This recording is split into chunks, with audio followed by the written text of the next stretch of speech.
Welcome to the Heart and Science of Creative Leadership podcast. I am Bill Coletti, joined by my amazing co-host, Aarti Shah. Aarti, how are you today? I am good. That's awesome. We've got a fabulous conversation that we're getting ready to have with Josh Reynolds. And Josh is a friend of both of ours. He and I worked together back in the day at H&K. And I know from your vantage point, Aarti, you had known him in a number of different iterations in his career. Yes, I remember sitting outside with Josh when he was running global tech for H&K, and they had just won this little social network called LinkedIn that they were trying to build some traction for, and that was a big deal. And he told that to me in confidence at the time. No, it's no longer confidential information. And now Josh has gone on to better things. He started his own firm, Rob Roy Consulting. And in this conversation, we hit on two main themes. We talked about a lot of things, but two main things that really stuck out to me is this notion of working with family and how do you instill culture with a handful of people that are directly related to you versus those that are not. And then the second point around this notion of a performance agency versus a lifestyle agency. And both of those points pulled through, and Josh had a lot of interesting perspective on both of those. Yeah, and I think the working with family members, I think that's a really common, this natural talent pool, right, for founders to pull from. But, just because you love somebody does not necessarily mean that you're going to be good at coming up with a consensus together, right? And also, how does it impact, employees as you start to grow? And then, of course, the performance versus lifestyle agency. I think, Bill, that's going to be an ongoing theme in a lot of our conversations. Yeah, because I think it's just interesting juxtaposition. And so just as a lead in, we'll have a great conversation. Josh is super healthy with the way he sort of approaches family and approaches those distinctions. His wife is the CFO. And just as a quick anecdote is that I won't disclose the agency and we probably will not interview them, but it's a medium-sized marketing firm in the Southeast. Husband and wife, the four of them came together. Wife B is no longer part of the equation. Husband B now has a new partner. And so a really complicated mess. So you add lots of dynamics around relationships. And so hearing the way Josh talks about family and hearing the way Josh talks about making decisions is certainly a breath of fresh air. So with that, let's get into our conversation with our friend Josh Reynolds. Josh Reynolds, a name that might be familiar to many of you listening if you've been in the industry long enough. Josh made quite the name for himself at WPP over the years, leading global tech for H&K, which no longer exists. Technology or H&K? And it begins. Maybe. All right. Yes. Well, I'm gonna throw in one more because this is actually one of the things that I remember most about Josh as being CEO of Blanc & Otis as he tried so hard to revive that beleaguered brand. Today, Josh runs his own consulting firm called Rob Roy. Welcome to the show, Josh. Thank you. It is good to be here. And Bill, it's great to be back together again, man. It's been a minute. Yeah, man. I'm looking forward to this and watching you. And we got to work together. We did some San Francisco. We also did some other stuff. And you said so many smart things that I have just liberally stolen when I was in the consulting business. Particularly one that I really love that I wanted to single out and maybe we'll start here to get you to react to is, it was in a data breach or something kind of that kind of tech crisis. Yeah. Be a part of the herd because you're at a bank and there's a data breach, you're not the only company that's had that. So be in the herd and find comfort in others. And the airline industry does that a lot. They're not immune to tragedy. And so they do a good job of kind of being in the herd. So that was one that you left with me. And does that still feel true that being in the herd is a good strategy? To a large degree, yes. And the reason I think it's a strategy is because you want to put yourself in the shoes of your target audience. You want to get as close as you can to them. And at the time, I know what you're talking about. There was a particular retailer that had a holiday season breach, which is much publicized. And the notion is they weren't in it alone. It wasn't like that particular retailer was the only one who had been targeted. Several had. And rather than get defensive about, oh my goodness, how could this happen to us? It was, how can we learn from this for the good of the herd, for the good of the group? And the more you can put yourself on the side of your audience and realize, hey, let's approach this together. There's not only safety in numbers for other folks who are dealing with similar issues, but there's also just a truth to the fact that no one wants bad things to happen. We all would like these things to get better. Let's just be on the same side. I mean, that be a part of the herd, that's great to hear, because that's something I never hear agencies willing to say. Everyone is the only integrated shop. They are first and best in class, capabilities. Where in reality, right, many of them are just part of a herd. Many of their so anyway, it's just juxtaposing that kind of thinking in a technology scenario where there's obviously benefit to that, to where, to kind of more broadly, if you're in the professional services business, that you never want to say you're part of the herd. Which is so funny because, and we're using the word herd here loosely, I might say community, but yeah, it's the same idea. Larger group, something bigger than yourself. So just two things to say on that. Just earlier today, I was working with a client who has a grand vision for transforming healthcare. People have been talking about transforming healthcare for the better part of 20 years. It has been the theme at all the shows for 20 years. No one believes that any one company can transform healthcare. What's different about this particular client's approach? Their lead message is, we're not doing it alone. In fact, we're not doing it. We're going to help healthcare heal itself from the inside out. It is a community. It is a network. And how do you pull that together? So it applies to technology companies and to anyone who's running their own small but mighty firm or mid-size but mighty firm. Knowing what you do and knowing where that fits in with where others do, I think it's the way to go. I would say on easily 60% of all of our client engagements, we know we're not the only outside agency in the shop. And that is a strength. If I can come in with a value proposition that says, here's what we do, by the way, here's what we don't do, or here's what we don't do as well as somebody else.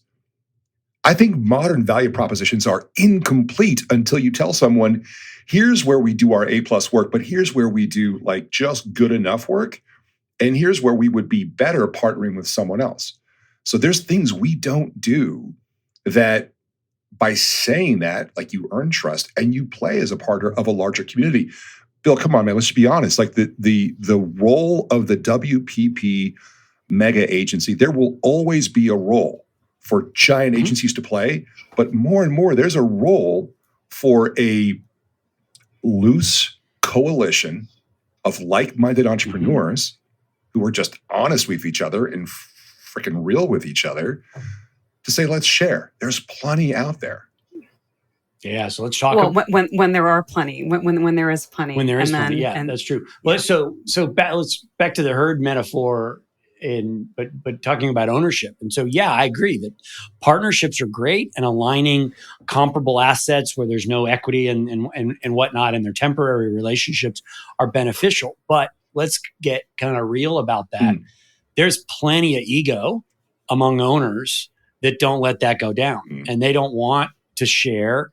And if you get invited to like 5 square feet of the elevator, and that's about all you get invited to.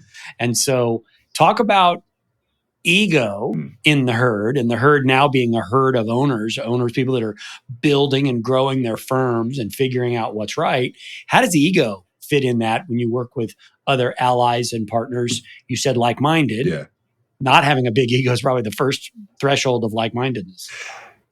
So I'm going to be real with y'all. I think the biggest ego I've got to manage is mine, honestly. We can do that. Meaning we can do that work? You're trying to manage my ego for me now? I'll take all the help I can get. No, so honestly, let's get specific about ego for a second. Ego comes down to fear and desire. I'm afraid I'm going to lose something out. I'm afraid I'm not growing fast enough. I'm afraid I'm going to get typecast as just good at one thing. And it's that fear that interferes with the trust and the trusted relationships. Or the I feel under pressure to grow my number. So even though I don't think I'm as good at it as someone else is, I'm going to try to go secure that revenue. But that's me playing a short-term game. So the first ego I got to manage, Bill, is mine. I got to be clear. on what am I afraid of? What is my near-term goal? My long-term goal is to provide so much value that clients keep coming back to me. And we'll get back to that in a minute, Aarti. We talked about the fact that the vast majority of our clients are project-based, not retainer. But in terms of the egos, I got to manage mine first. And then second, it's so funny you bring this up, Bill. Just last week, I was asked to do sales training for a global technology company I can't name, but we'd finished working on a new narrative for this company. And it was a narrative that worked so well that the sales, product, and marketing teams, they're aligned around it. They're on the same page. Like from the CEO down to the mid-level salespeople, they are on it, man. Like they want it. And the next question was, well, Josh, you tell the story. You sound pretty persuaded and convincing when you deliver it. Can you help our sales team do it? Absolutely. Love to train the sales team. Well, they have a sales training agency in the mix.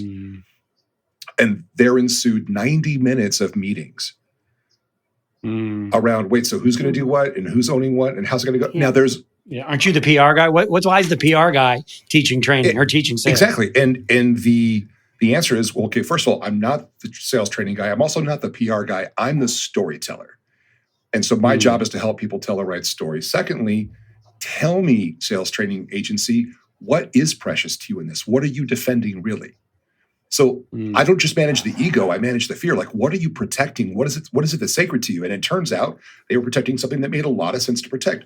We've spent 2 years teaching the sales team a certain language around the sales process. We don't want to have to like break that and learn a new model. Fine, I'll use your language. I won't use my model. I'll use your model, but we're still going to teach them the new story. So long answer to a short question, Bill, managing egos, it starts by checking out what I'm afraid of and making sure I'm focused on the right long-term goal. And then I'm asking the other folks, what are you protecting? What's precious to you? And you want to think near-term, long-term, up to you. But like you say, Bill, not everyone plays that game. So you got to be selective about who you partner with.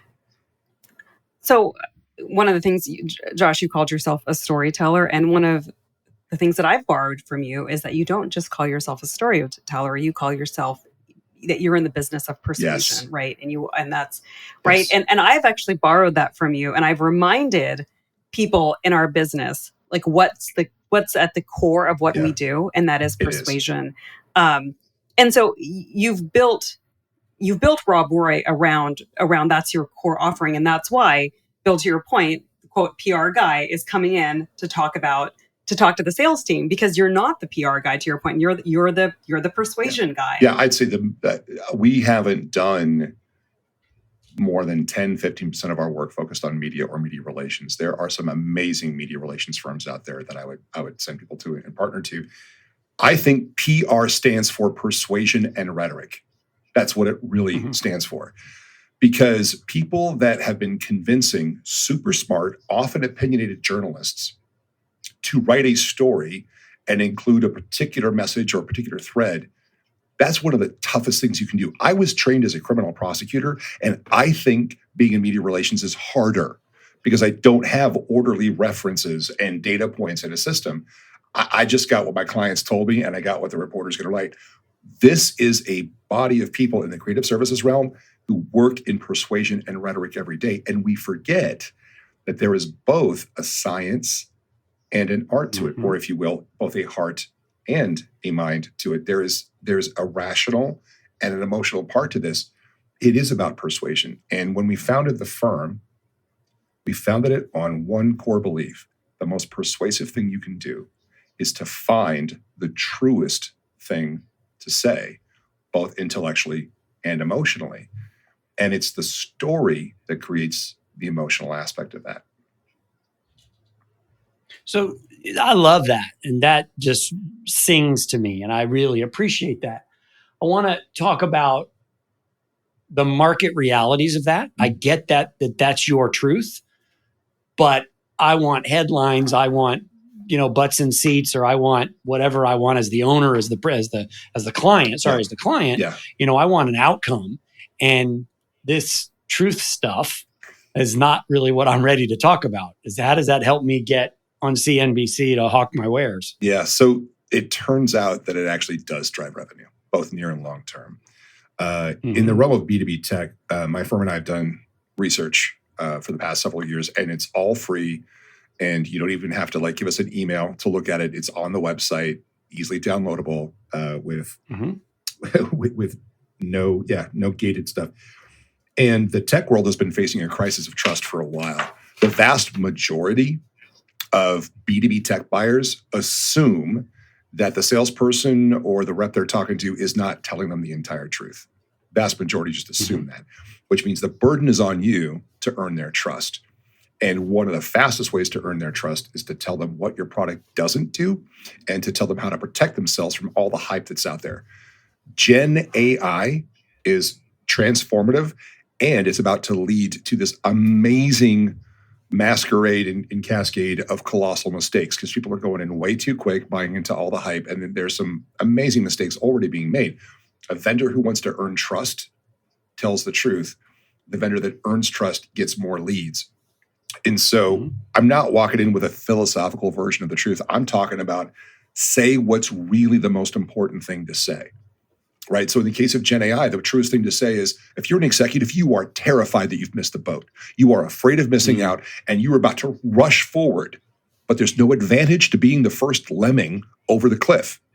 You're looking for the fast path to getting it right. So let's not let your fear lead to stupid decisions. Let's just stop for a second and double check, how should I approach this correct? That's my example, Bill, of finding the truest thing to say. I'm not talking about something that is philosophical. I'm talking about just being real, because people can tell when you're being real. And if you're not going to earn their trust. And I mean, that authenticity is, I mean, that's what I advise clients myself. That's what I advise executives as I coach them. But going back to Bill's point about the market reality, right? I mean, one of the things I think that you've said, Josh, is with the truth on your side, there's no such thing as an unwinnable fight, right? But what if your product, hypothetically speaking, is contributing to a mental health epidemic amongst teenagers and young people? As one example, what if the truth is truly harmful? Because I know a lot of people out there that are listening, they get clients coming in the door, they get prospects coming in the door every day whose truth may not be aligned with the perception that they're being hired to promote. I hear that. So here's what I can tell you. Been doing this for a little bit more than 7 years now. Vast majority of the clients are project-based, which means they don't have to come back to us. And we have about an 80 to 85% return rate. We have resigned to clients because we discovered during the discovery phase of our narrative development, there's some things that either their solution or their company were doing that didn't really reflect what they were saying, what wasn't true, and looked borderline harmful. In one case, we brought that up to the client and they said, you're right, we should change our approach. And they made material changes to how they went to market and what they were doing. And the other client said, yes, thank you for that feedback. We're going to proceed with our current plan. And in the first case, we just paused working with the client until they got their act together and changed how they were working. And in the second case, we've never worked with them again. When I say when the truth is on your side, there's no such thing as a winnable fight. What I don't mean is you're going to always win the brief and do the PR campaign and get the results. What I mean to say is wait long enough and you will see the benefit of that honesty come back to you. And I also will say this, there is a hunger out there from people that we've seen for feeling authentic and honest in their work. When we can give someone a persuasive narrative that is true and fact-based, the wave of relief we've seen on some people's faces, like, wait, I don't have to lie to win? No, you don't. You don't. There is this, you can see the shoulders drop about an inch. You know, there's this emotional release of, I don't have to be a jerk in order to survive. And no, not every single person on the planet buys into it, but there's enough people who do to make for a really healthy market out there, that I can tell you. Yeah. So I get it. And in what I'm doing is talking to owners of firms, and a 4-figure deal is a big deal. A 5-figure deal is a big deal. A 6-figure deal is a big deal. So, you know, And also, even on the most disciplined of us, we spend that money before we cash the check. All right. Because we need to buy a new laptop, or we need to update our subscription 100%. to the whatever whizzy whatchet that's out there. Yeah. So help us think through that conflict of values with the reality. Because you smiled when I said, you've spent that check before you ever cashed the check. How do you balance that? And that intellectual and really ideological totem pole that you're up on the top of, which is wonderful, but $50,000 would buy a bunch of laptops, or whatever you need to buy this week. So my first answer to that question is my wife is our CFO, and she is a very honest, direct human being who will tell me, okay, we can turn this business away. And if you do, here's what's not going to happen. It's good to have more than one person making that decision. Second thing is, when we have that decision, that we've made it as a group. The client I referred to that we resigned, we had a team meeting, and we have 5 full-time employees, and we pulled them all together. And it wasn't on me to make that decision alone. I said, look, we've all been working on this account. Here are the concerns we have. If we say goodbye to this business, here's how much we're going to have to go out and get to replace it. If we don't, here's how much we're going to have to cut pay. What do y'all want to do? And when you run a team this small with people that you've known for years, I'm not related to every team member. I just want to say this. It's not just a family band, but they are people I've known for a long time, and I count as friends. We made that decision and took that risk together. So, Bill, first of all, I don't want to try to paint a picture of I'm on some high horse and everything's super easy, and I'm living down here in the reality in the same blood, sweat, and tears everyone else is. Sure. But our team made that decision together, transparently. We'll take that risk. And when we did that, we decided, no, we would rather make a little less money in the near term while we look for someone else who shares the same value. And I want to say again to the owners out there that may be listening in, you will be shocked at how many people want to do the right thing and how many people are looking for a solution where they win by telling the truth and find an honest, persuasive story. There's more appetite for it out than you might think. Absolutely. I mean, how do you find, so how do you make sure that everybody feels safe in saying something like, wow, like a quarter of a pay, like quarter of my pay, like I can't afford to do that. But if the CEO is coming at this with a sort of a moral angle of like, this is wrong for us to take this business, and you're not thinking about that, you're thinking about the fact that your mortgage, you may not make the numbers work if your pay went down by 25%. But you may not feel safe countering a moral argument with a crass financial one in this situation. So how do you create an environment where somebody would feel safe saying, you know what, I don't agree with this client either, but I can't afford to cut my pay by 25%. Yeah, so 2 things. The part that makes me uncomfortable in all this, and I'm really glad you brought this up, I don't want to sound like I'm trying to impose a morality. It comes down to, what kind of work do you want to do? What kind of work do you feel good about doing? It's just a choice. So whether you consider it a moral dilemma, an ethical dilemma, or just, damn it, I don't want to lie for a living, however you want to cast it, it's a choice. I didn't create this work environment. I surrounded myself with people that have been telling me, Josh, you're dead wrong, for years. So in my case, I've got, a former creative director for Intel, works for us, Chris Lane. He was a groomsman at my wedding. He's been telling me I'm full of shit for years. Like, he has no compunction whatsoever about going, dude, what are you doing? That's insane. The person who's our head of operations, I've known her for 25 years. We just have a lot of trust in this small but mighty group that we have. And so I can count on them to be real with me. Also, I will share, I have an overactive sense of obligation to these folks because I've known them for so long. I'm the one who's worried about giving up the revenue because I would feel horrible if I had to cut anybody's pay, because I literally love everyone I work with and have since before this company started. So I'm the one who's up sweating spinal fluid at night going, was that the right call? All I can say, I can't tell you what's right for other people. All I can tell you is we've been running this way for 7.5 years. We survived the pandemic following this principle. There have been times when I've had to cut my pay, for sure, and I've been the first one to do it. So I can't say that, money always follows the karma and it's beautiful and rainbows. And like that's it's not like that. But I'm very comfortable with the decisions and the risks that we've taken. And I'm especially comfortable with it because I've included my team in those decisions. We picked our path. So what's the future look like? You guys want to grow? What's the future look like? I don't know, Bill. I have no idea what the future looks like. I hope it is. Well, you're going to run out of groomsmen and people you've known for 25 years eventually.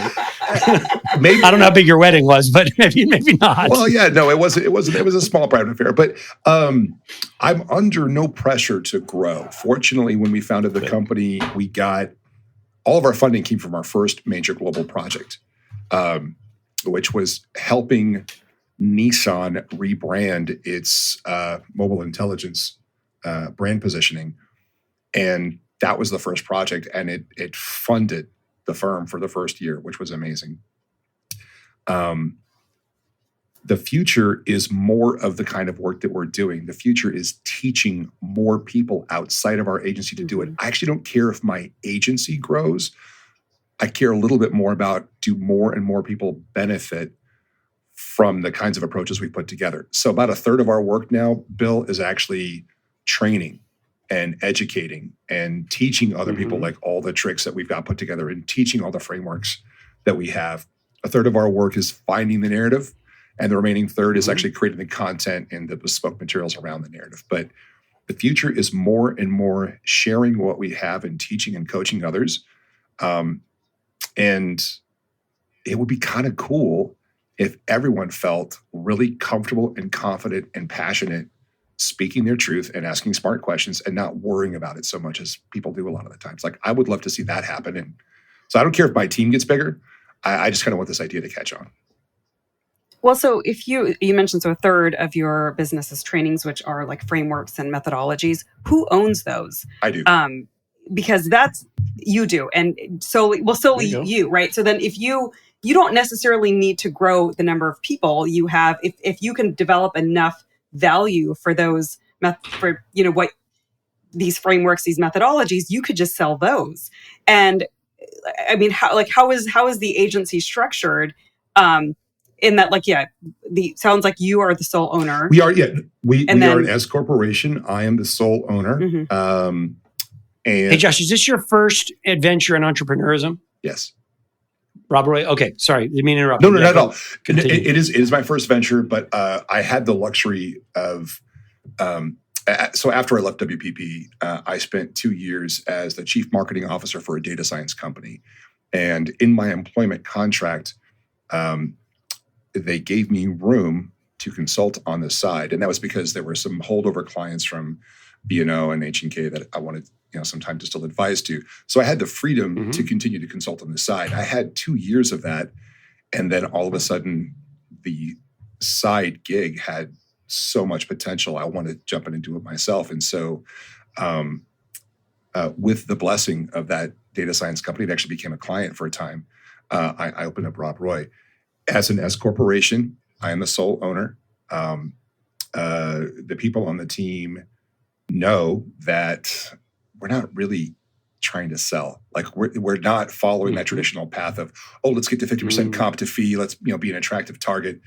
We're in that range where we're, depending on how good or bad the year is, anywhere from 1.5 to 2.5 in revenue, million in revenue in any given year. So we're small, but we're not. It's not, so what our future is not, Bill, it's not hit a number, get bought, retire. That's not the future. The future is keep working with people we love. We have 5 full-time employees. We also have half a dozen regular freelancers we go with. We love working with. And how old are you, Josh? How old are you? I'm 50. Oh, putting on the That's all spot. right. Well, at least not a job interview. That's okay. I'm 54. Yeah. 54. I'm 54. Right. Yeah. Okay. But the future for us is continuing to grow the service. If that means that we want to hire someone else full-time, we've got folks that would love that full-time work. But what I don't want to do is to force any clients into a retainer relationship that doesn't make sense just so I can justify the hire.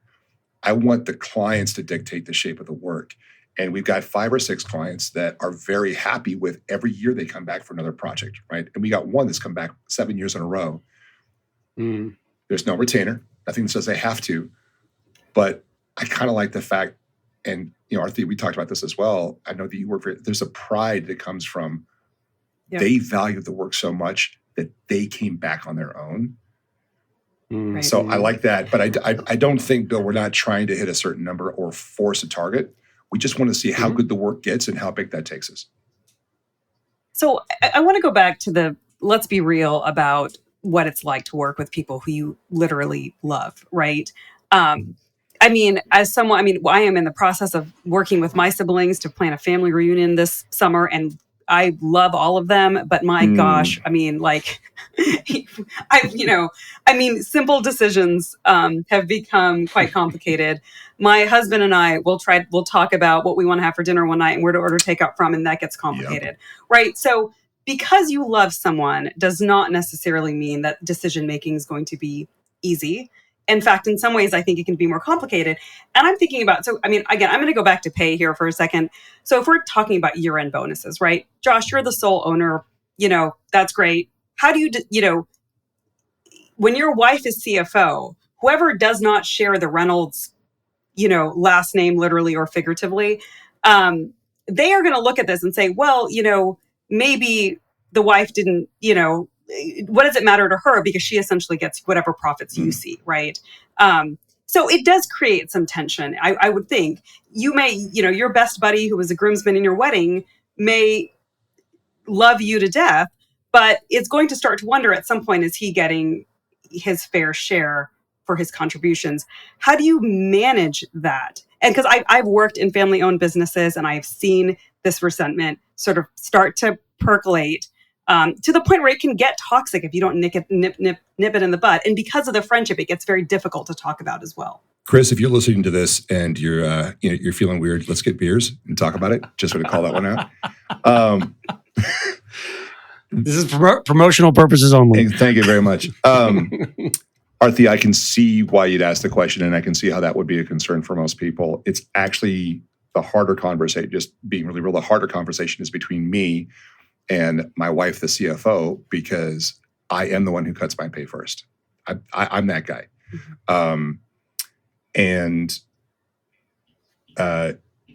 I think if Chris were here, we just had a chat about this. I think if he were here, what he would say is what he appreciates the most is the flexibility he gets with the job. I'm not going to share his personal circumstances, but I will share that it requires a fair amount of flexibility in his schedule. There are points of time during the day where he needs to be taking care of a family member or doing something else. He gets it. I have no doubt that the work is getting done and getting done well. And we negotiated both a salary and we also negotiated a bonus range. We are transparent with our billings, and every month and every quarter we share, here's the pipeline, here's where it is. If this revenue goes above this number, we're funding a bonus pool. If the revenue drops to this level, we're not funding a bonus pool, but your pay is safe. If the revenue goes to this level, I'm going to have to cut my pay until it comes back up. And if it goes below this level, we may have to cut your pay. We are transparent about that. What I can't control is how does he feel about working at a business where, 2 of the other 5 people are related to me. What I can do is to make sure we treat him as fairly and transparently as possible. The harder conversation is when you're trying to give direction to a CFO who is also your wife. And I don't know anyone else out there, but I don't think many of us like to tell our significant others exactly, like, here's what you're going to do now. That's not how the conversation goes. It's got to be a lot more give and take, a lot more respectful. But I think everyone on the team knows exactly where the numbers are. They know what it takes to fund the bonus pool. And I'll also share that even in the years where we didn't make our numbers, we found monies because it's the holidays and no one should go through the holidays without something form of thank you. So I don't know if that answered your question. That's just the truest thing I could say. Yeah, you also reinforced, that flexibility component, right? We are living now in a world where we're seeing the big holding companies get very giddy about bringing people back to the office, going back to the old world that we all swore was going to be dead in 2020. And agencies like yourself are seeing a real competitive advantage in being able to continue to offer the that asset flexibility. mix. You can be more creative with the mix of assets. Assets meaning comp, time, computer, all that's an asset. You can mix it up in a really creative, interesting way with your team. Absolutely. And we also do make it a requirement to get together regularly once in a while. So, my creative director works out here in California. He works in the East Bay. I work here in Silicon Valley. Once a month, come into work. And we've got our research associate works out in Denver. Yep, once a month. Let's get out here and get in person.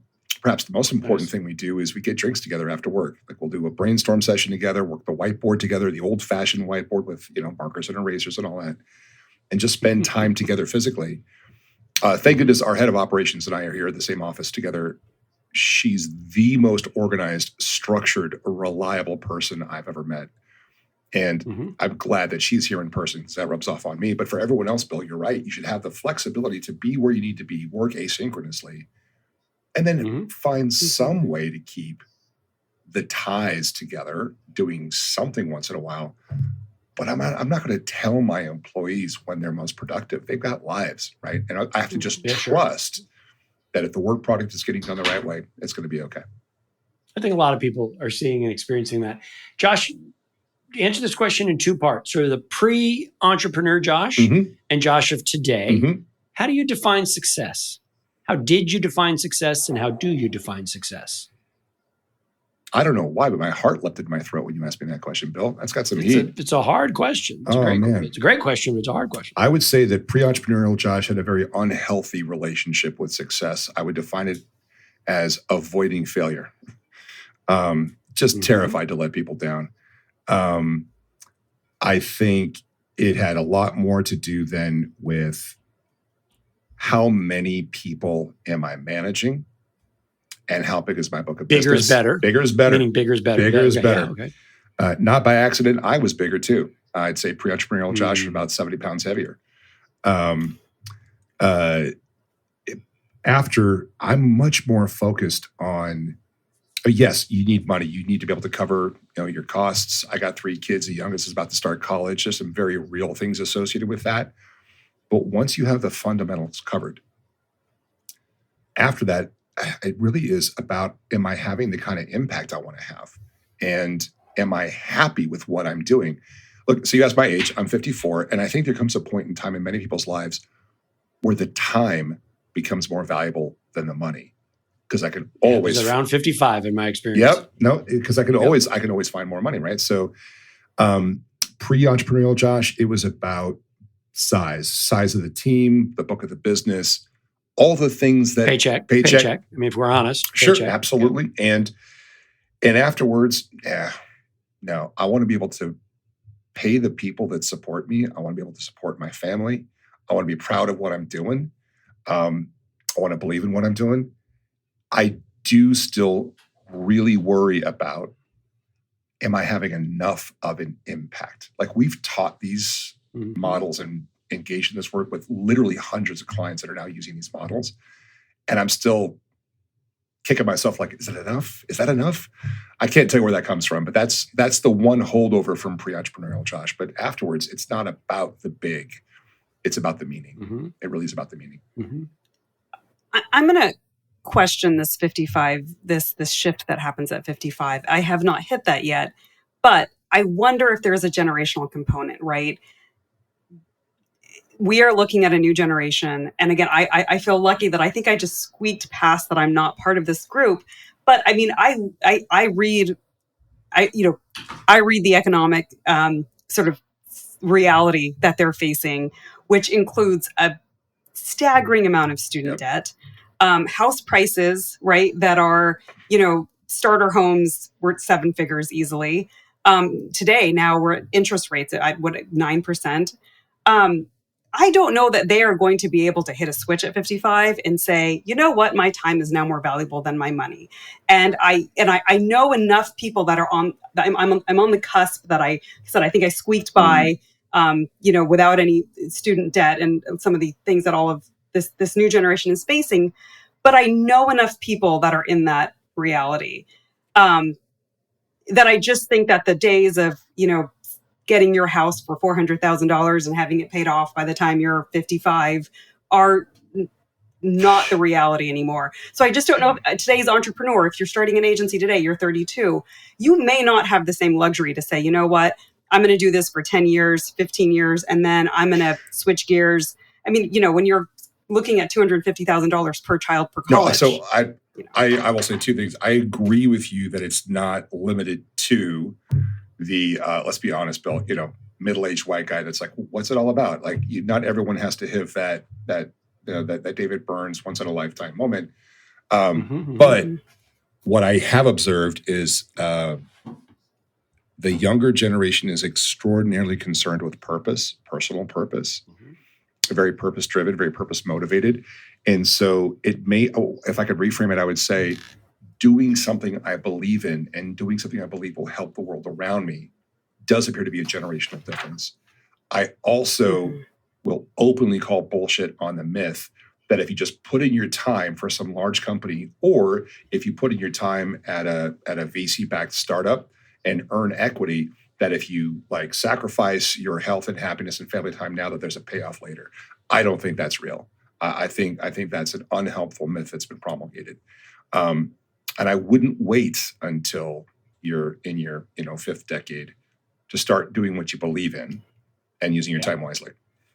Yeah. And one last thing I'll say is, yes, they are purpose driven if you're looking more at millennials. But then if you go down to Gen Z, they are cynical as I don't know what kind of, Bill, we never discussed what kind of language we consider appropriate on this podcast. But they came of age as COVID happened. They don't have the same veil of optimism that those of us that came of age during the boom times about the reality of corporate life and the reality of how quickly your job is going to be shed the moment that the quarterly profits monster needs to be fed, right?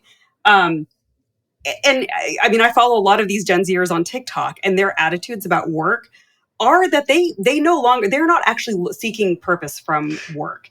And I just think this is interesting for the context of this conversation as entrepreneurs today are thinking about hiring tomorrow's workforce. Maybe things like what you're saying, Josh, about providing flexibility and saying, look, I know that you have a life outside of this job, and I want to make sure that you have the space to show up for that versus you're 25, you should be eating dinners in the office 4 nights a week. Yeah, right? I will echo this, and Bill, I'm curious to get your take on it as well. But so our research associate is 23. He is currently working from various Airbnbs in Italy as he eats his way through Italy. And he has shown up on time to every Zoom call, well-dressed with solid Wi-Fi.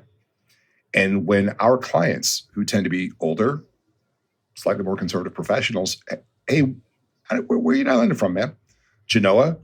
Oh my gosh, have you had the salami? You got to get the back out. There's this immediate sense of, I wish I could be doing that. But this is a young person who is delivering work, showing up from Italy, and has openly said, I don't want work to be my defining factor. So the flexibility is a big piece of it. But the other piece of it is this. We know that Jesse is not going to retire at Rob Roy Consulting. We know that. We openly talk about that. When he does leave, we want him to be more persuasive, more confident, and have a certain set of skills. Absolutely. So we openly, overtly negotiate the apprenticeship.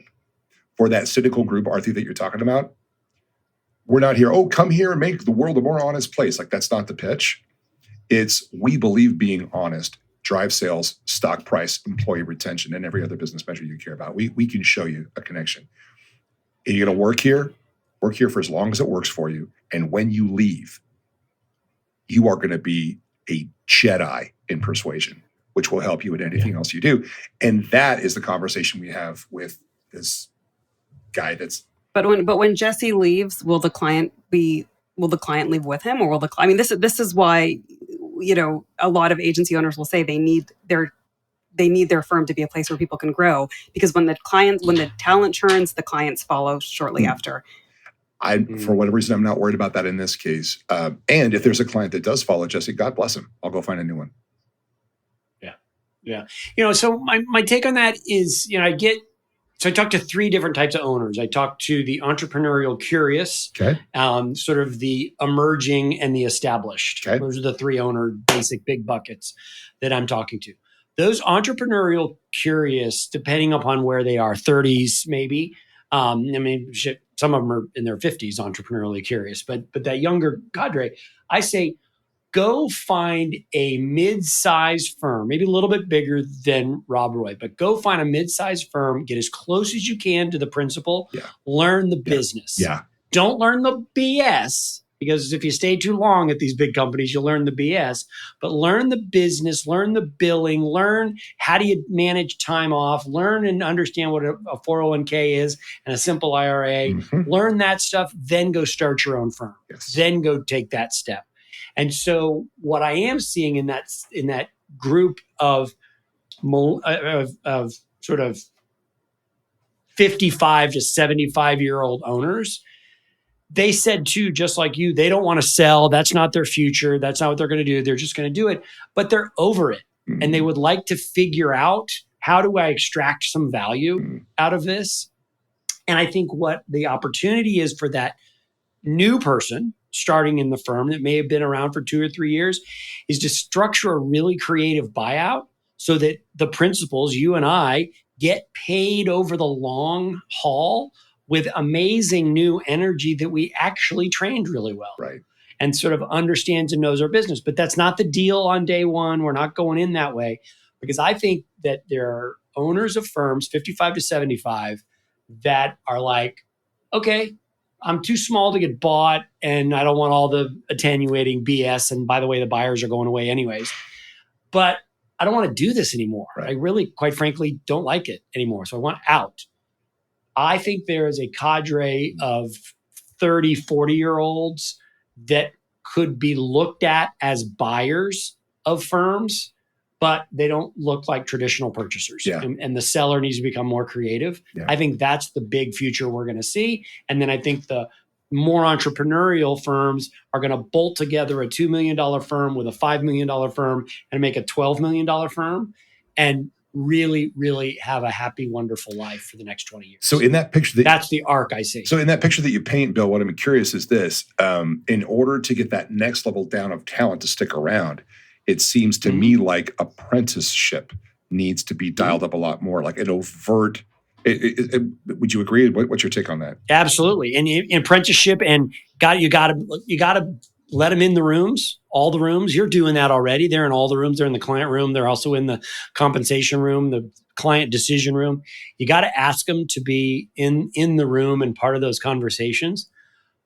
But I just think it's time. I think principals, owners, 55-year-old folk like us just have to do that explaining and not asking for a Big Mac and fries, asking why do we need a Big Mac and fries? Why do we want this? And so I am excited about this next 10 to 15 years of mid-major agency transactions. Nobody's writing the checks anymore. And that's just not the future. Well, PE is. PE is still writing the checks. And that does change agencies, And that's a shit life pretty for substantially. The owner. It is a shit life for the owner, but tell that to an owner who made $75 million on a PE sale, which our industry now has some that have done that. I don't, as much as I would love to romanticize this idea of, apprenticeship, the first thing I heard was time is literally money in our business. And if you're asking an owner to give that up so that they can train the next, generation of talent, that's really hard to do. And when we look at these best places to work surveys, which, there's a zillion of them you can look at, training, professional development and training lacks across the board in our industry for this very reason. Time is money. What billability are you expecting your talent to meet, especially the junior talent, right? Where's the time? Even Google got rid of 25% time, right? It's really tough to carve that out. It's easy to talk about it, but the business reality facing owners today, especially generative AI is looming, and everyone's losing sleep over that. I feel like we're coming at this from a much more idealized environment than what people are living. I can't speak to the realities that other folks are living too. I can only speak to the reality that I'm in. I agree, Aarti, that real apprenticeship and training takes an investment of time. And that's why I under-invested in that for the first full year that we had a couple of new employees. And then I paid the price by having to do too much work myself. It's not about holding an offsite with a day of training where you're not doing client work. It's about bringing your teammates with you into the meeting that you're running. It's about having your teammates work alongside you on that next deliverable. It's about building in an extra half hour of review round time so that you're not doubling the time that it takes. It's maybe 25% more time to bring other people along with you on the work that you are already doing. When I did that, our business actually grew. It wasn't just about apprenticeship for succession planning or being nice to someone. It was not an idealized thing. For me, it was an act of survival because a lot of the work that we do, I lead, and I don't scale as well as I used to in my 30s. I need more people who can do what I do confidently and know how to make those judgment calls. So the apprenticeship and the training, it's not just to bump up a purchase price. It's not just to make good on some social contract I have with my teammates. It's to make sure that all the work doesn't fall to me. And Bill, you asked, what's the future hold for me? The one thing I do see for me, teaching. I'm going to teach till I drop, man. And that's awesome. A third of the work we do, I'm getting paid to do that, which means if I can train and apprentice the other folks to do more of the other kind of work, that means maybe I can be an agency owner in my 70s and have a great time doing it while the rest of the business is humming along nicely. But Aarti, if I don't take the time to train an apprentice like that, I can't get there. So yeah, I don't think it's overly idealized. I just think it's hard, but it's necessary if you're going to survive. But Aarti, it's also apples and oranges. I think, and this is a part of the conversation I'm curious to talk to Josh about, is performance lifestyle. Mm-hmm. Okay, you just described the burdens of performance. You just described the burdens of performance and the PE money and the lifestyle and that, or the PE money and that choice that folks are having to make. I'm talking about firms in the, 5 to 13 million range, 5 to 15 million range that are not targets of the PE money. They don't want the PE money. They're not even going to try to sell, and they're still trying to extract value. I think and those are folks that I call lifestyle firms. They've built a lifestyle and it's provided for them and their family in just outside of Denver or just outside of New Orleans, and they're happy as a clam and they're great, but they would like to extract some value. So I think there's an apple oranges in that sort of 7th and 8th digit of the transaction. See, I disagree that it's apples and oranges, because what I'm actually describing is some of those lifestyle firms, for the point that I was making earlier, that you have this great portfolio of clients, but your 27-year-old account supervisor is going to start getting a little antsy, and they're going to start seeing what their friends are making at some of their peer agencies, and they're going to start wondering why they're not making that kind of money. And so unless you're growing as an agency, this 27-year-old who you've grown since they were right out of college, and to your point, Josh, is giving you the chance to take that 3-week, teaching assignment, guest lectureship or whatever it might be, that person is going to come to you one day and give you their 2 weeks notice because they got offered $30,000 more down the street. And now this is threatening your lifestyle. I think this is... How big's the firm you're talking about? So to paint the picture of how big this hypothetical firm, paint the picture. This hypothetical firm, $2 million. $2 million. The owners are happy as clams. They have a great lifestyle. They're able to show up for all of their kids' school events. They have a 27-year-old. They hired this person right out of college. They've trained them up. Now they can hand off many of the reins to this 27-year-old who's an account supervisor, maybe a VP. And now this VP is looking at their comp compared to comps at VPs at, the $10, $15 million agencies. They're getting restless. I mean, I have lived this reality in my own agency experience. I've seen it happen at that size, that boutique size, at that small, that size. In fact, I would love to have one of the owners on this podcast at some point to talk about how they navigated this and what it was like as we all started growing up and looking for sort of our next jobs after they had made all of that investment. I want to hear what Bill has to say, and then I can share my personal experience on the point that you're making, Aarti. But Bill, I'm curious what you think about that. Yeah, well, if it's this $5 million firm that's doing this, so $5 million firm, probably $300,000 per FTE. So what is that? Maybe it's a $10, $12 million firm. So it's just, if it's a $3 million firm, it's kind of a handful of people. Part of me, and when I was running a firm that size, I was like, if you want to leave, leave. We will backfill. This is an attractive place. We're not going to be held over a barrel. We've had that done to us at the big firm, and we're just not going to do it. And so I think it's a little bit of and I too want to hear other owners, but the folks that I'm talking to are like, if this isn't a fit, because this isn't just about your salary package, this is about that whole suite that you get to provide, that you at 27 are doing some pretty heady opportunities. And if this isn't your gig, leave. And if the client wants to leave with you, I've never had that happen to me personally. I'm sure it happens, not in this hypothetical. I've had it happen a little bit older people, where clients sort of move around like that. But I think in this full landscape that we're talking about, let them leave if they want to leave, if this isn't the place for you. And if clients see more value there than they see here, I'm going to try to put up a fight, but there's not a whole heck of a lot I can do about it. And I think Josh did something similar a few minutes ago about that. Yeah. It's a little bit of a, just, can I want to pick my battles. One thing to that. The talent is not holding the owners over a barrel. It's not confrontational like that. I mean, they're 27. They are trying to save up. They're looking at their 401k and where it should be. They're thinking about their first down payment. So I don't think they're coming at this as though I don't think they're being greedy. I think they're trying to assess their market value. And when their peers are taking vacations that they can't afford, then they're starting to wonder that, okay, well, what's next for me? And to the point about clients, I once hosted a roundtable with a bunch of clients, and they actually said, our agency owners think that we don't notice when junior people and mid-level people leave, and we notice those the most. And if they can't hold them at that level, the day-to-day, like the grunt work that nobody wants to do, when the quality of that starts to fall, like everything else sort of comes with it. So anyway, Josh, I want to hear your take. Sure. Look, I can hear truth in both perspectives here. I really can.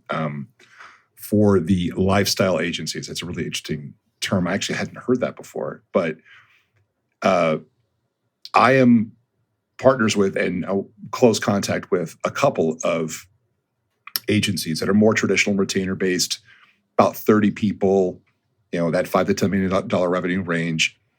Owner isn't particularly interested in selling, but has had a few offers, but is trying to figure out, how do I still make money if I don't work? How do I get some value out of this without having to put in 14 hours a day? And it's a fair question to ask when you're in your 60s. But for the people that are in their 20s and 30s, they have zero interest in coming to work every day just so that the 60-year-old can start working less. There has to be something more to it than that. And so I come back to, what is that motivation besides a paycheck?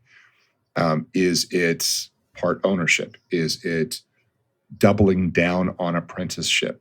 Is it some other flexibility, and we're going to let you do something else in your life that another employer wouldn't let you do? Have a second passion, or be a full-time jazz musician, or travel through Italy, or any of those things.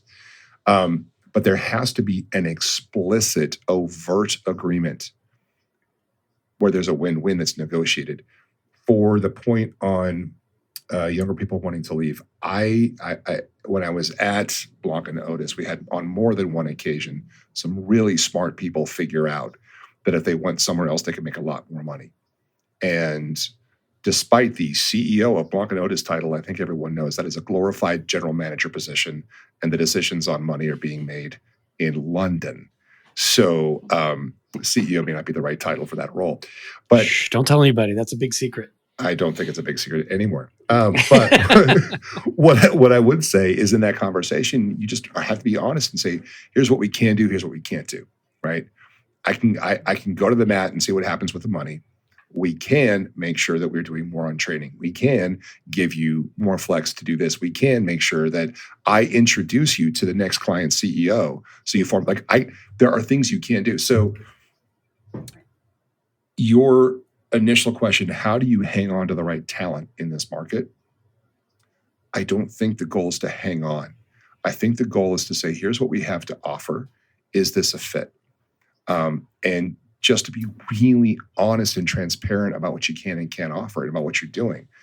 It's when we're not honest about, well, I would like to work a little bit less. I don't want you to work a little bit harder so I can make money off of your work. That's actually not horrible so long as you're also giving me something else. An honest, overt negotiation, I think, would help a lot.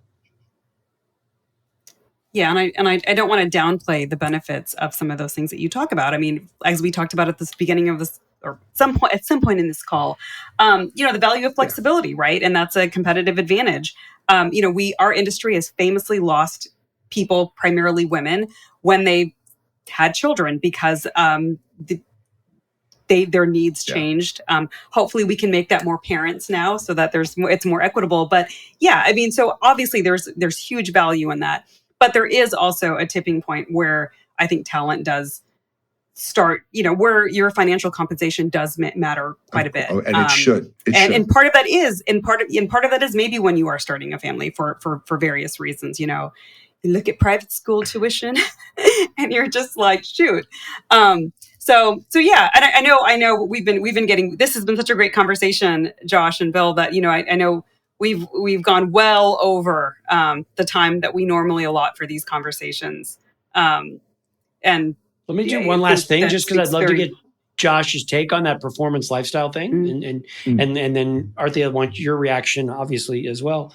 So I've got a basic frame, and that we're talking about, and these are $3 to $30 million firms. I mean, that's the universe I'm talking about. So $3 to $30 million firms.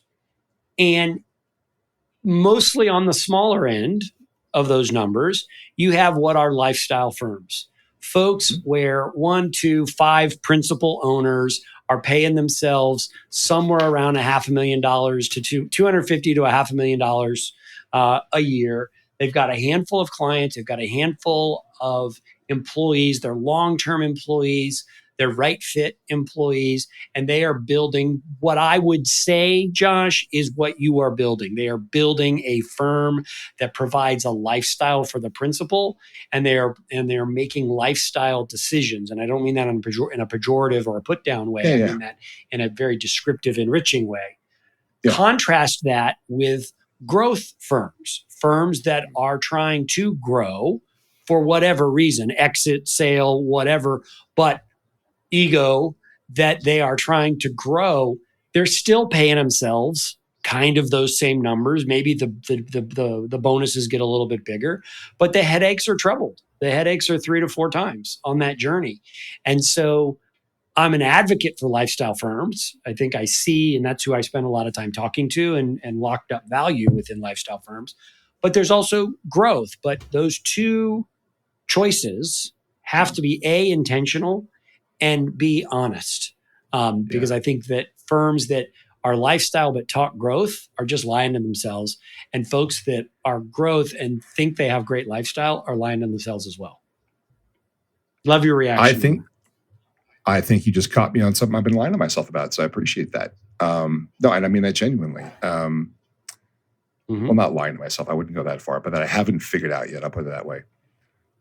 Lifestyle. 2 words, life and style. Life is growth or life is decay. Things grow or things die. There is no stasis. And even for the lifestyle firms, Aarti, to the point you were making earlier, if I'm not growing, I am not providing a future for any of my employees who would also like to grow. None of my employees want to hang out and be doing the exact same thing for the exact same salary. Slow retrograde. It'll just all go away. Yep. And so my growth goals, and I do have them, are driven by what is going to motivate and provide a growth path for the people who have chosen to work with me. That's what my growth is driven by. And so I do have growth targets. I do have math and numbers and things I want to hit. But it's based on the fact that even a lifestyle firm must grow in order to stay alive. The style part is where the disposable, I can flex my style up or down, right? I can vacation Hawaii. I can staycation at home. That's a lot more forgiving. But if I don't plan for growth, I can't let my people grow. And one thing I think we're not talking about is we're just talking about growth, because I agree with you, Josh, and Bill and I have had this debate many times, because I do not think you can run a lifestyle business unless there is growth. We're not talking about profitability, right? Like what the difference is that when you are a lifestyle agency, your profitability targets might be different. So you may grow, but guess what? You're going to hire more people so that growth is more distributed and you're not running the sweatshop. If you're running purely on profitability and those numbers, then yeah, you're going to grow, and you may not add the amount of people that you probably should, because you want that number to keep getting bigger, that profitability number. So I think really what it comes down to is profitability versus like what your revenue. So I would agree with that. I would also say that the pandemic weeded out a lot of agencies that were focused only on profitability. Thank goodness we had no investors or profitability targets. We were allowed to lose money in the pandemic. We were allowed to cut my pay to near zero as an investment in the firm for 6 months, while we didn't cut anyone else's pay. And if I had investors, they would, what the heck are you doing? Like, fire 2 people right now. I had the freedom to make a bet, a very tangible, meaningful bet, and say, you know what? I'm going to forego compensation for 2 quarters to see how this plays out, because I think we're going to come through the other side. If I had been slavish to margin and slavish to profit targets, I would have been forced to do something I didn't believe in. So I'm grateful that my primary growth goal is around providing career path for my people. I had the flexibility of saying, you know what, I will decide what I want that profit margin to be. We invest in the business. We're investing in Gen AI tools. We're investing in infrastructure. We're investing in our people. But I don't have to report profit to anybody else. Josh, you're not going to love this, but you sound like Richard Edelman right now. That's exactly what he says every chance he gets. And he is a $1 billion agency. Although no, not anymore. And you guys saw their earnings, right? They're no longer $1 billion anymore. But I feel like this conversation's come full circle. If Josh, the CEO of I'm going to just guess, under $5 million agency, is echoing the same talking points as Richard Edelman. I have no idea how to respond to that, other than I guess I'm in good company, so that's all good.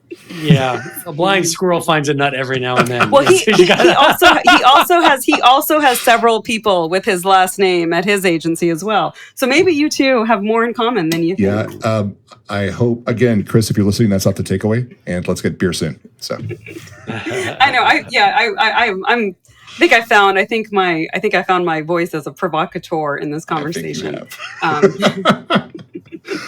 It's awesome. I love it. Mm-hmm. There are great, fully enriched, define enriched however you want to find it, fully enriched agency owners all across the country that have lake houses, that vacation in Europe, that put their kids through state school. They may even put their kids through private school. And they are doing great. The but is there's locked up value that they're struggling to extract. Agree with that. Whether it's $2 million or $200 million, whatever the value is, there's locked up value that they're struggling to extract. To bring it full circle, what I'm advocating is go find a 30-year-old, invest in them, and slowly let them buy the firm from you. Yeah. And they feel like an owner, but they don't have the debt. And so Bill, that's a model. That's a great model, actually. Yeah. And I do think we're going to see more and more agencies going that route, especially like you said, with those owners that are 55 plus, and that don't want to go through the whole headache. Or they're just going to throw the keys away and just say, whatever, it served. My kids are in college and I got a Cadillac, so I don't care. Hey, but they just toss the keys. I'm going to leave you with this. There's also option 3. Slowly but surely, 1 week at a time, download your consciousness into an artificial intelligence matrix. Teach it your best one-liners and program your avatar with your best facial expressions Exactly. And then retire while your digital twin makes you money. Just saying that's also option now 3. And Josh, we're going to re-listen to this in 2 years, and that's going to be reality. And we're going to say, remember when we thought that was science fiction? Yeah. Very good. Very good. Oh, this is awesome. Lord. Josh, thank you. You are a generous, thoughtful, wonderful man, but you are also an amazing leader. And I'm so excited to watch the success of your firm to double beyond the 7 years. I love that. Much appreciated. Yes. Appreciate it. Yes, yeah. I think Bill, I want to echo everything that Bill's saying. Josh, I mean, I've had the pleasure of knowing you for a very long time. I remember sitting with you outside of H&K's offices. You guys just won the LinkedIn business, I think, or something like that. And you were, to where you are today. And I'm thrilled to have known you for I guess it's been almost 15 years. I appreciate that very much. It's great to talk to friends like this, and I can't wait to see what happens with your podcast series next. I'll be listening in. That's awesome. Hey, last question. Which owner, is there an owner you're envious of that we should talk to? Somebody that's doing it, talking about these things that we should go talk to? Michael Law, Summit Strategy. Okay. Michael, yes. Cool. Former CEO of Burson in the U.S., used to run Ogilvy's Asia Pacific practice. Yeah. He and I started our firm the same month. We share office space. And he has grown it into an impressive empire. 35 people, tons of retainer clients. He's doing something right. Nice contrast. He's doing something right. Yeah. That's awesome. That's good stuff. Cool. Well, you're doing stuff. You're doing a lot of stuff right, Josh. Please do not say that with any room for envy. You're doing a lot of things right. I appreciate it, man. Well, thank you, Josh. It's such a great conversation with our mutual friends. So, Aarti, I don't know about you, but as we do these podcasts, it's fun to relive some war stories, learn a bunch of things, but also relive some war stories with our friends on the way they're sort of making their decisions, their transition into entrepreneurship. Was there anything that's really stood out from you that you want to highlight from the conversation we just had with Josh? Well, one of the things that I love about how Josh is approaching Rob Roy is that, he's, as we talked about, right, he's not the PR guy that's talking to the sales team. He's the persuasion guy, right? He looks at everything that we do around the power of persuasion. And I really think that's such an effective way to think about what people, like what our clients actually want from us, right? Like they want persuasion, they want conviction. And to some degree, I think what Josh was saying is truth, right? They want us to figure out what is that truth that's going to resonate with the right audiences. So I think I liked his framing of that quite a bit. I liked his honesty, right? Around the fact that just because you love someone does not necessarily mean that some of the decisions are going to be easy, but he comes at this with such a transparent, like he values transparency so much. And that's really how he leads a lot of these more difficult conversations. And I think that's like you said at the beginning, right? It's just a healthy way to work with people who you care about, whether you're related to them or not. Yeah. And then the last point is this performance versus lifestyle. And you're right. This is something that we're going to talk about and really sort of unpack and explore. And I think it was sort of the first time he had heard that framing of developing and growing a performance firm versus growing a lifestyle firm. And again, we'll talk about it more, but lifestyle is not a bad thing and performance is not a bad thing. Growth is not a bad thing. And you have to even if you're a lifestyle firm, you have to grow. And so I think that, I think he's just really happy with the firm that he has and what he's doing and how he's serving. And I just think it's really, really refreshing as a leader of a certain age that he's making decisions not for any other reason that's A, what's right for his team, and B, what's right for his family. And so it's really kind of exciting the way he's going to market with such clarity. Yeah, and I think he made such a great point on performance versus lifestyle. If we wanted to kind of put it in that binary, is that there's no stasis, right? Like there's either growth or there's death, and I think that was a really healthy approach. I think how you manage that growth. I think that's really the conversation to be had. It's not growth versus not grow, right? It's like how are you managing that growth? Are you managing it for performance, or are you managing it, to be able to sort of build a sustainable business? But I thought he had a really again, healthy is a great way to describe the phase of life that Josh is in right now, because I really felt that his approach there was really healthy. Yeah. And what he's doing with training, I know the training and facilitation, and I think the way you manage that growth, and if you're conscious about a lifestyle firm, the way you manage growth is by just raising profit margin. How do you sort of wring more revenue out of, more income out of the revenue that you have? And I think he's doing that. I think he's got some wash, rinse, repeat training, which is fabulous. And I think people are going to find great value in that. And the level of effort for him on session 2, 3, and 4 are far less than what it was on session number 1. So I think that's a great way to grow your lifestyle business and make more money. Right. Well, also being aware that, you like having enough agility and enough flexibility to know when that model or that formula needs to change, or to be able to customize it to a client who may not sort of fit directly. When a client C may not, fit client B as perfectly as you thought, and being able to be nimble and being able to recognize that quickly and say, you know what, I need to make some changes to our approach here, because that's part of what the client's coming to a Josh Reynolds for, right? As opposed to a big behemoth agency. They're coming to Josh because they want that sort of customizable, kind of high touch service.